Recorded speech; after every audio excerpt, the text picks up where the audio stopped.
Hello everyone, my name is Romeo D. Nonog. Our topic for today is the effects of land pollution, fixed health impacts, and environmental problems. Objectives to explain the effects of land pollution, to discuss environmental problems such as erosion, flooding, and blight, to identify health risks from infectious wastes and disease-bearing animals, to raise awareness on sustainable land use and waste management.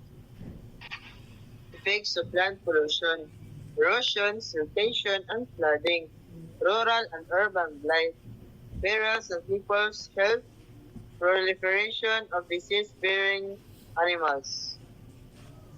Erosion is the process by which soil, rocks, or other surface materials are worn away and moved from one place to another by natural force such as water, wind, ice, or gravity. Example, flowing rivers can wash away soil from riverbanks. Ahay, ng yuta sa river.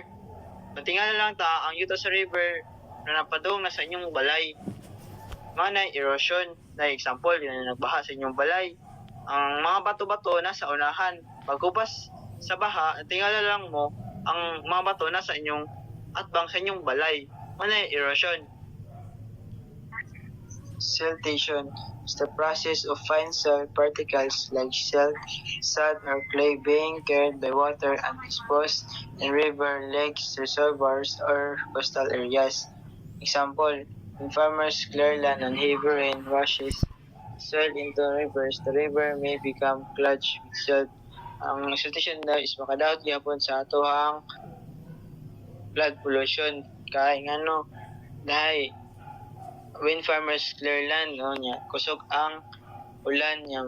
Di ba, kung magkusog ang ulan kay mura siya mahimuglapok, marusabay sa river, dito sa river, mahimo na siya o clogged with silt, lapok na kayo siya niya, lapok ka pino. No, nagitawag siya og siltation. Flooding is another source of erosion. Flooding usually non-destructive and even has the ecological benefit of restoring fertility of bottomland and river deltas.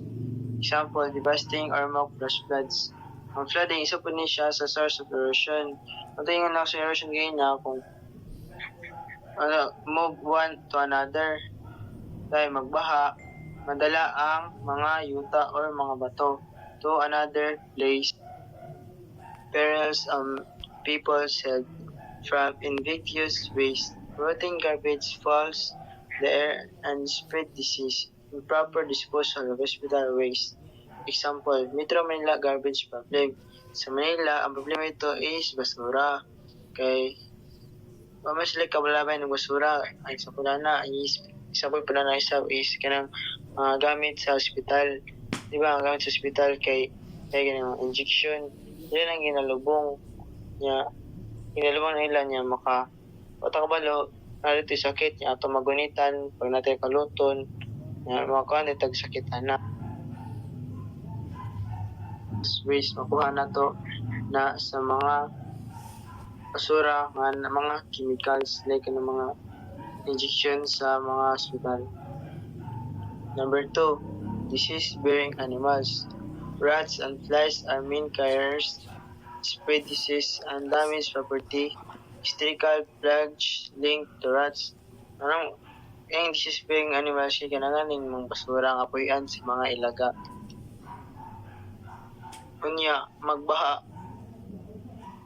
Kung magbaha, manatig sakit makuha na. Ang makuha itong sakit na kay leptospirosis. Kung kalatin na sa atong health, ayun, kung magputaka, taog labay sa atong basura niyo, dili mahipos.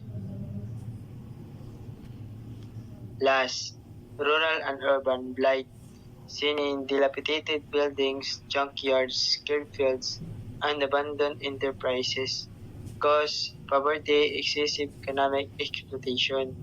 Rural and urban blight po is makadaot sa ito ang land pollution. Kaya ka ng mga abandoned balay.